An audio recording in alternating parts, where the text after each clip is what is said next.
इस कार्यक्रम के प्रायोजक हैं कृषि एवं किसान कल्याण मंत्रालय, भारत सरकार।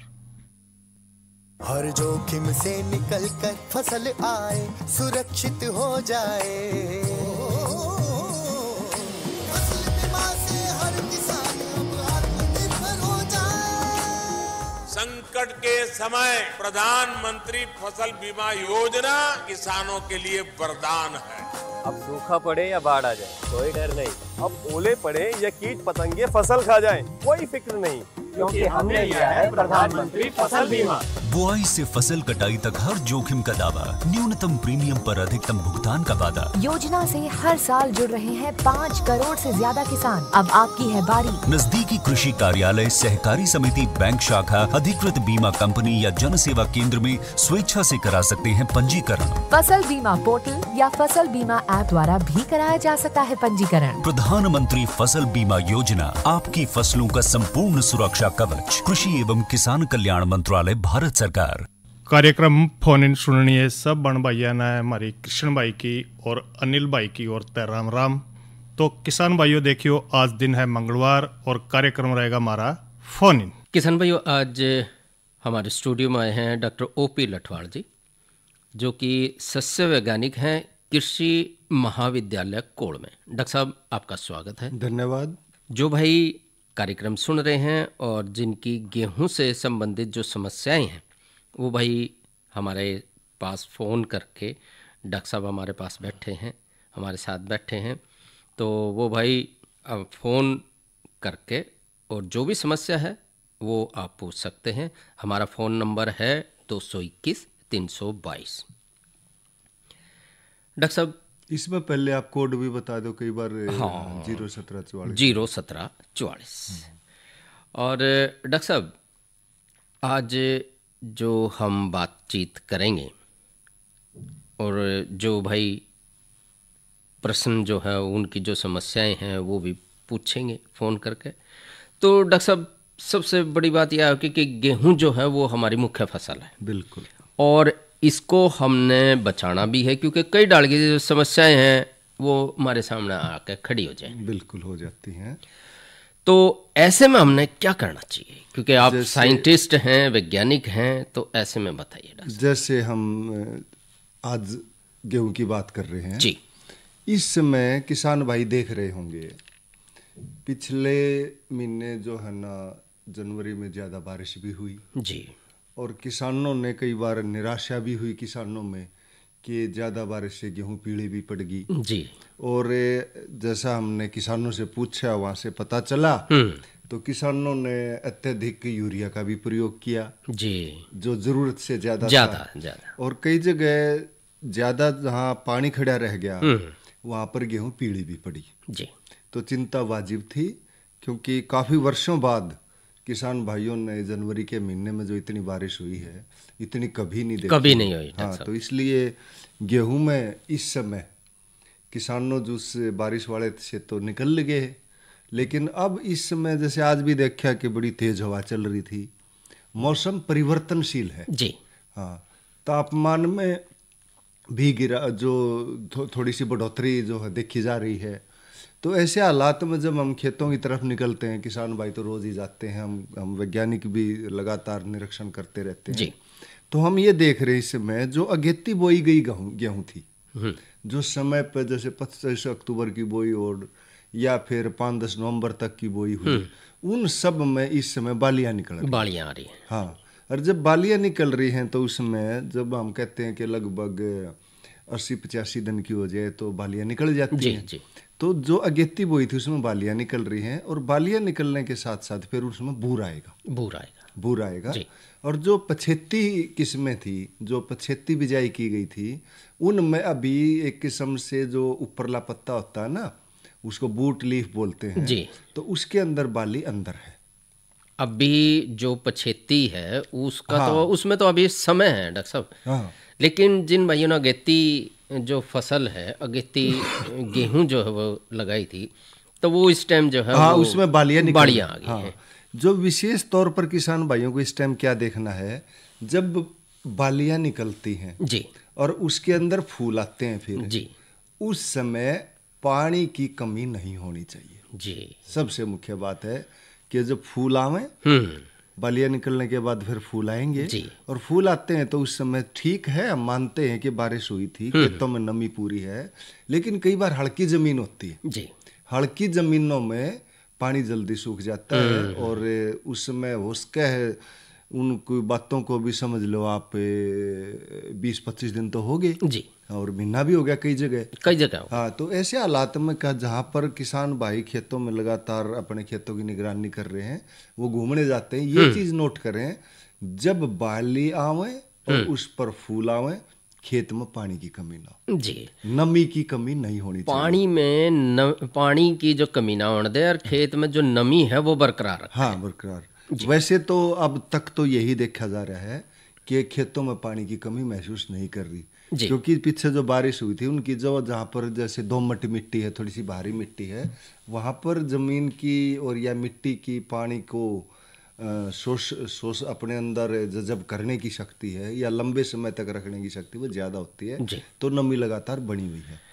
एक और चीज़ और देखनी पड़ेगी किसानों ने, जो गेहूं में कई बार ये घास पाड़ते तो उसके साथ गेहूं का पौधा भी फट जाता है। बिल्कुल बिल्कुल, ये बात बिल्कुल सही बताई डॉक्टर साहब आपने कि गिल्ले जो है वो जब न्यार पाड़े हैं तो गिल्ली जो है न्यार के साथ गिल्ली जो है, क्योंकि कई बार मनुष्य का सही नियंत्रण नहीं होता और घास के लिए कई बार जो है ना उसमें घास खोदने वाले या निकालने वाले तो गेहूं का पौधा फट जाता है जी।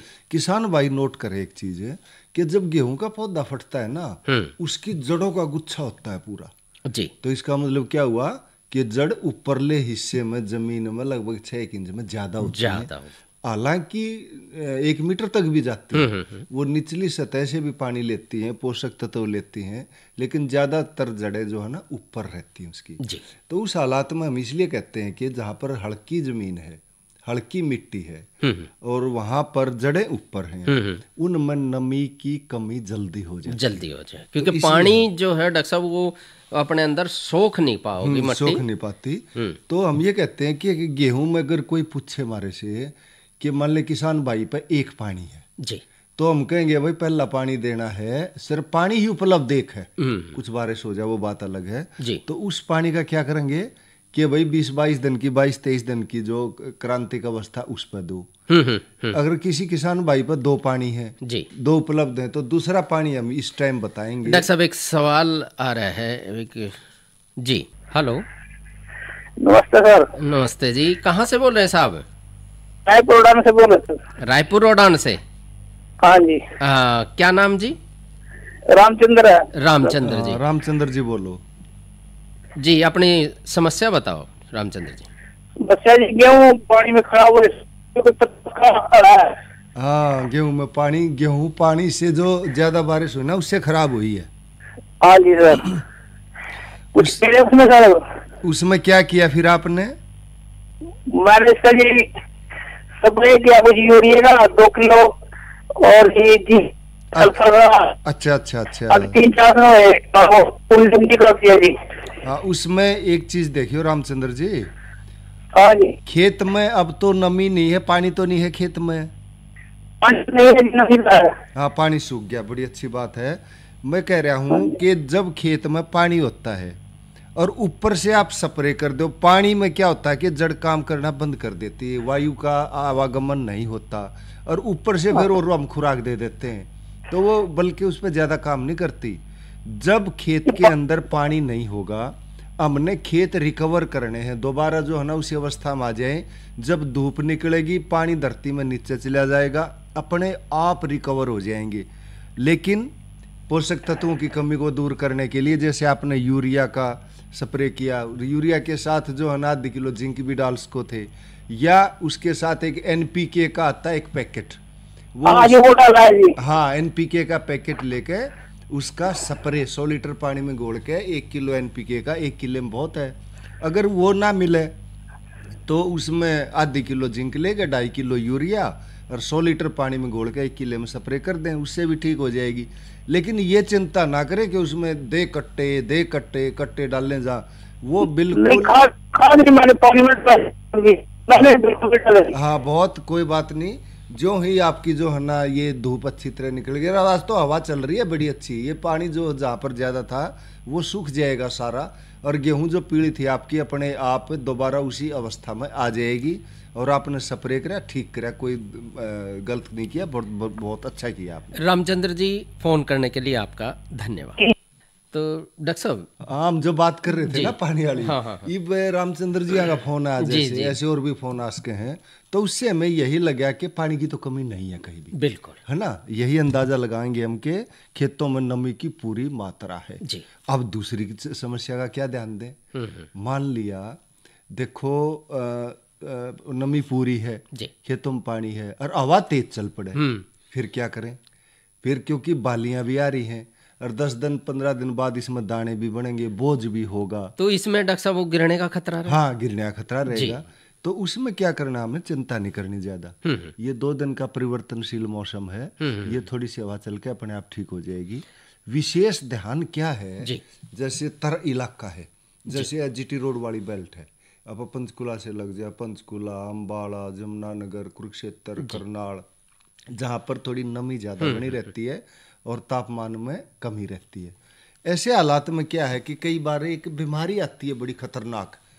लगभग 12-13 साल पहले एक बीमारी ऐसी आई थी कि उसने गेहूं का झाड़ जो 20-22 क्विंटल निकला करता ना, वो 10-12 क्विंटल पर रह गया था जी। कई बार 8 क्विंटल भी नोट हुआ। जो उसने उस समय बड़ी भयानक बीमारी आई थी, करनाल बंट, हाँ ना, उसको कहते हैं पीला रतुआ। पीला रतुआ, हाँ, पीला रतुआ इस तरह फैला था, और खासकर तर इलाके में, जो दक्षिणी हरियाणा है या अपना पश्चिमी हरियाणा है, वहां पर ये समस्या ज्यादा नहीं थी जी। कुछ किस्में थी यहाँ पे, उन किस्मों में जो है ना वो बहुत, मैं कहता हूँ कि ग्रसित थी बीमारी से। उन किस्मों से जो है ना किसानों ने जो है ना तौबा की कि उन किस्मों को ना बोया जाए। लेकिन फिर भी क्योंकि ये हवा से रोग आता है, तो हवा जनित रोग है, तो हवा से कई बार चांसेस, जैसे मौसम अनुकूल होता है जब, तो ये रोग आ जाता है। हालांकि अब तक हरियाणा में हमें एक केस मिला, यमुनानगर जिले में, अखबार में एक बार देखा था कि एक केस मिला है, यानी कि पीले रतुए हाँ, पीले रतुए का। कोई समस्या नहीं है फिलहाल, हम ये मान के चले। हाँ, मतलब किसान भाई डरे ना कि भाई जो है पीला रतुआ आ सकता है, ये डरे नहीं, चिंता ना करें, लेकिन चुनौती का सामना करने के लिए तैयार रहे, क्योंकि चुनौती है कि ये बिल्कुल। मान लिया किसानों को पीले रतुए की समस्या आ गई, पहली बात तो ऐसी किस्में ही नहीं, जो कई बार ये अप्रमाणित किस्में बोल लेते हैं, उनमें आ जाती है ये चीजें। तो अप्रमाणित किस्म गलती से कोई किसान भाई बोले तो कोई बात नहीं, तो उसमें क्या है कि पीला रतुए में आपके पीले पत्ते हल्दी की तरह है ना, जैसे हल्दी होती है अपनी, तो हल्दी की तरह पाउडर सा जम जाएगा वो। हाँ, एक पौधे में आएगा पहले, एक पौधे में आके फिर वो जो है ना उड़ के हवा से फिर वो दूसरे पौधों में फैलेगा। तो ऐसे मतलब आपने दिख जाए, मान ले कहते हैं कि ऐसा एक पैच सा बन गया कि 2-4 पौधों में पीला रतुआ आ गया, यानी कि तो पीलापन जो है उनके पत्तियों में दिखने लग जाए। पीला पत्ता, उसमें एक चीज और ना देखें, कई बार किसान भाई भ्रमित हो जाता है जी। अब ये बारिश हुई, पानी की वजह से रामचंद्र जी ने फोन किया था कि भाई पत्ते पीले पड़ रहे हैं ना, वो पीले रतुए की वजह से नहीं है जी जी जी, वो है कि जो है ना खेत में पानी था और हवा का आवागमन नहीं हुआ, और ज्यादा पानी गेहूं की फसल सहन नहीं कर सकती, इसलिए वो पत्ते पीले हो गए। जो मैं पीले रतुए बीमारी वाली बात बता रहा हूँ ना, हाँ जी, उसमें क्या है, उसमें पत्तों पर हल्दी जैसा पाउडर जमेगा, और वो पाउडर पत्ते पे हाथ ला के भी देख ले, हाथ के भी लग जाएगा वो। तो ऐसे अगर किसानों को नोट हो जाए, यानी कि ये पिछाड़ है कि भाई अगर आप हल्दी की तरह जो अगर आपके हाथा पे पीला रंग लाग जाए, हाँ, तो न्यू सोच लो पीला रतुआ है। अगर वैसे पीला रंग है जी, तो वो या पानी खड़ा होने की वजह से हुआ है, या नाइट्रोजन की कमी से हुआ है, पोषक तत्वों की कमी से, वो अलग चीज है जी। तो ये हल्दी वाला ध्यान। डॉक्टर साहब एक फोन है। Hello hello hello hello hello जी, हाँ जी, नमस्कार जी। नमस्कार जी, डॉक्टर साहब ठीक हो? हाँ ठीक है, बोलो। क्या नाम? क्या नाम? कणक के आज 2 किले आए, जिसमें पहला तो पानी खोज करो, काली बात बहुत ज्यादा दिखाई दे रही है जी। आप कहाँ से बोल रहे हैं? आपका नाम बताइए। मेरा नाम बलदेव सिंह है जी, गांव सारसा जी।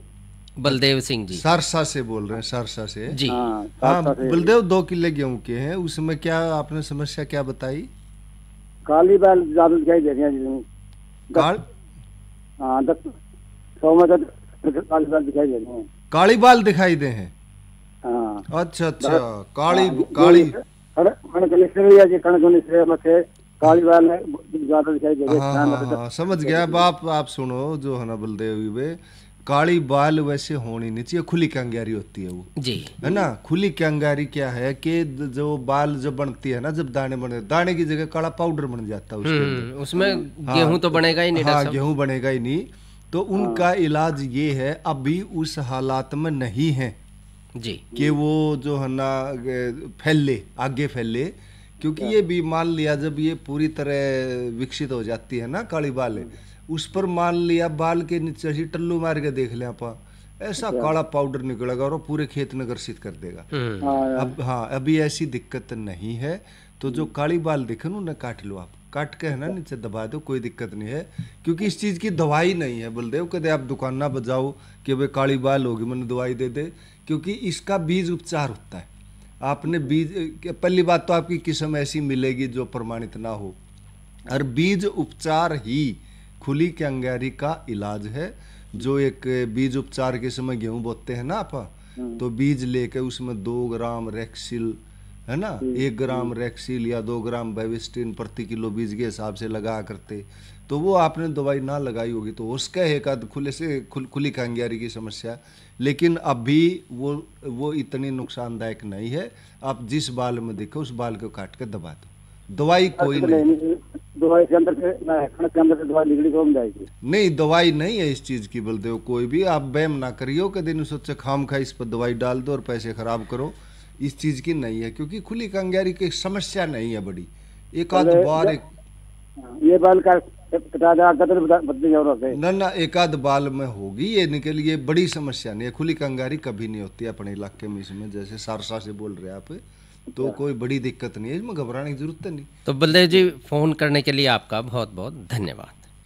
तो डॉक्टर साहब, जैसे कि खुली कंगारी बता रहे हैं, हाँ, तो खुली कंगारी में या तो वो उस बाल को हम पॉलीथीन से ढक के, या उसने ऐसा नहीं, अभी तो शुरुआती हालात में। अच्छा, शुरुआती हालात उसने तो काट भी इसके है पा जी, है ना, काट के नीचे दबा दो जी, जी। उसने पॉलीथीन ढकेंगे, इतनी मेहनत किसान कहाँ कर पाएगा। हाँ।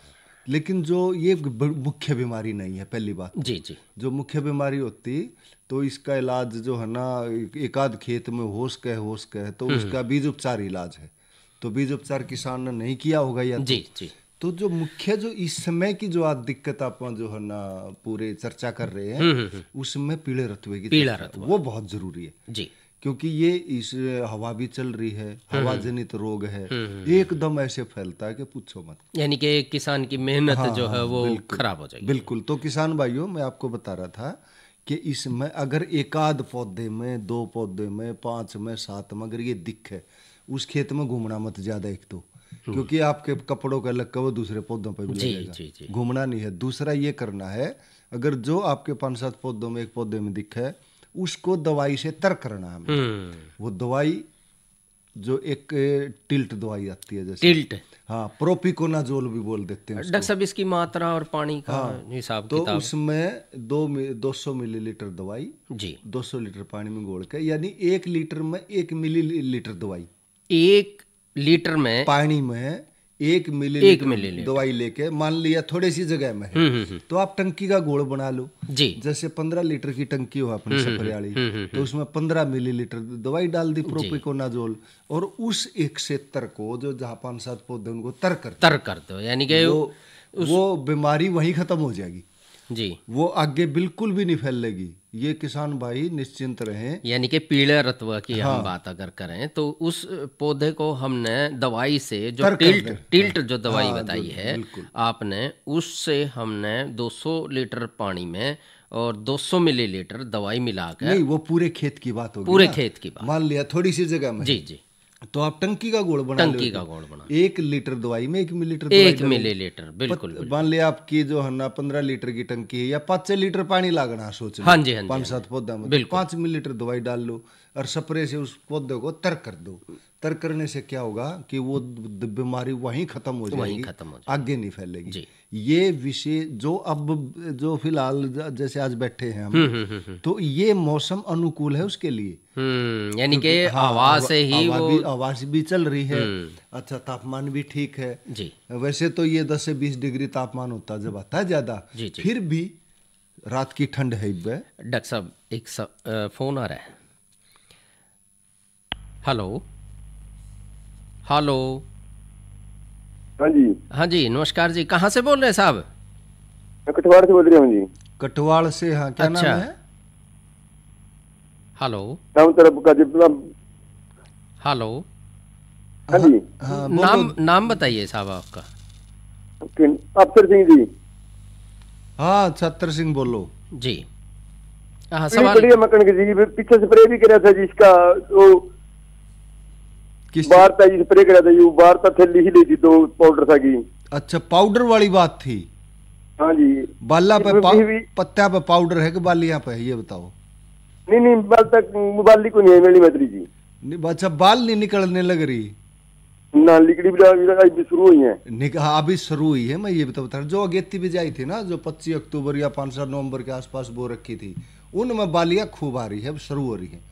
और इसके बाद बूर आएगा। बूर का मतलब है फूल आएंगे उसके ऊपर। 999 एक दवाई थी जो डीवीआ वाला देगा था जी। ना कोई इस समय मेरी बात सुन छात्र इसका स्प्रे करा था करीब करा जी। हाँ, ये स्प्रे किया होगा आपने, जरूर किया होगा। इसका NPK का करा होगा। तो मैं ये कह रहा हूँ कि इस समय जब बाली निकलेंगी और फूल आएंगे, अब आपने गेहूं का रंग देखो, बहुत बढ़िया रंग है गेहूं का जी। बिल्कुल जो है ना, जो सही हरा रंग होता है ना, वो रंग है।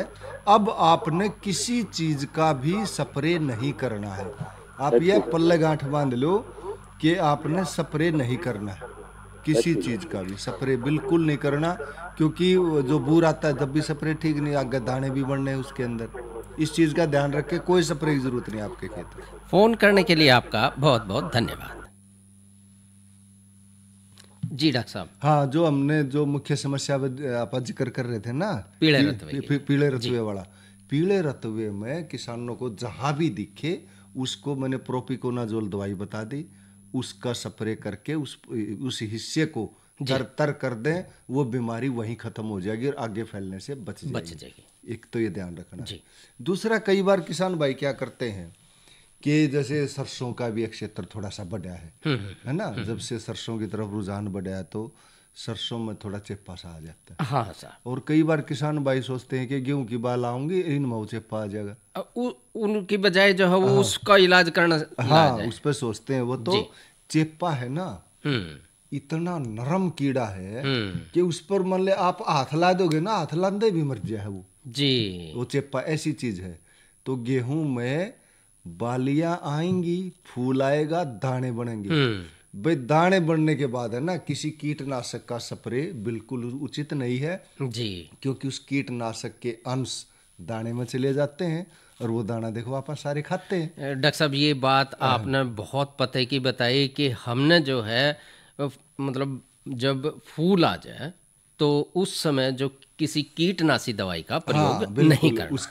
उसके बाद जो दाने बनेंगे, दानों में दूध भी पड़ेगा, दाने पकेंगे जी। और किसान भाई सोचे इस पर तो थोड़ा सा चेप्पा आ गया, अरे चेप्पा तो अपने आप खाली पानी का फुहारा मार दे उससे भी हो जाए तो कंट्रोल जी। और गेहूं में नुकसान नहीं करता ज्यादा जी। हम थोड़ा सा आर्थिक कगार उसका देख सकते हैं कि इतना चेप्पा हो तो स्प्रे करें, नहीं तो इसका कोई ज्यादा नुकसान नहीं होता। और मैं तो ये चाहूंगा कि मान लिया थोड़ा सा हो भी जाए जी, तो लेकिन कीटनाशक अगर डाल लेंगे, अगर वो फिर दाना में जाएगा और वो फिर जो है ना हमारे शरीर में जाएगा, और शरीर में जाने के बाद जो हमें कई तरह की बीमारियां का जो है डॉक्टर साहब हमने सामना करना, तो इससे बचना है हमने। डॉक्टर साहब, एक फोन है। हेलो हेलो हेलो, हाँ जी, नमस्कार डॉक्टर साहब। नमस्कार जी, कहाँ से बोल रहे साहब? सर मैं सुल्तानपुर से बोल रहा हूँ, महेंद्र सिंह। सुल्तान महेंद्र सिंह जी, पूछिए आपका सवाल।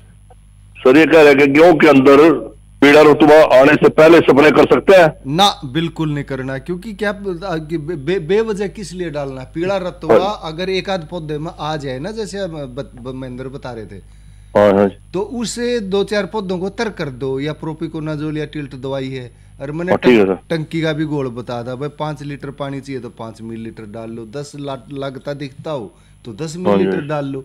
15 लीटर की टंकी है, 15 ml डाल के एक टंकी बनकर उस एरिया अंतर कर दो, पीला रतुआ बिल्कुल वहीं खत्म हो जाएगा बिल्कुल। क्यों किसान सब एक दूसरे को देख के लग रहे हैं सब्जी पीले रतुआ स्प्रे कर दो, बिल्कुल ये जहर बेवजह डाल रहे हो।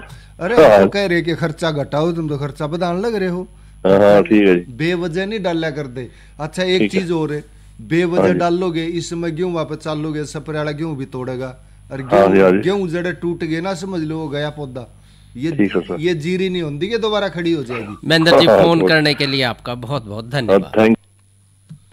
जी डॉक्टर साहब, तो डॉक्टर साहब एक बात और है, जैसे कि मतलब पौधे जो पड़ गए तो उसमें ऐसी स्थिति में क्या करें किसान? नहीं पौधे देखो गेहूं में पहली बात तो जब गेहूं में बोझ बनेगा यानी कि जब गेहूं बन जाएगा पक जाएगा, हाँ दूध पड़ेगा जी, उस समय अगर कोई तेज बारिश आ जाए या खेत में पानी लगा और ऊपर से तेज हवा चल जाए जी, तब पड़ने की संभावना, यानी कि पानी नीचे से जो गिल्ली जड़ हो जाएगी तो वो उसका बोझ सहन ना करके पड़ और वो किसानी भाषा में बता दूं, जैसे किसान करते हो कहते जोला लेकड़ गया। जोला लेकड़ का मतलब ये है कि जड़ तो उखड़ जाएंगी और वो पड़गी, और जड़ उखड़ गई तो धरती से संपर्क टूट गया 80% जड़ों का।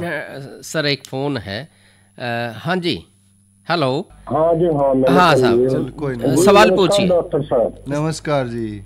जी मैं आपसे ये पूछना चाहूँ, मेरे गेहूं में बाली आ गई। अच्छा। और उसमें छोटे छोटे से, जैसे हम तो आम भाषा में अड़ कह दे, हाँ अड़ कह दो, बिल्कुल।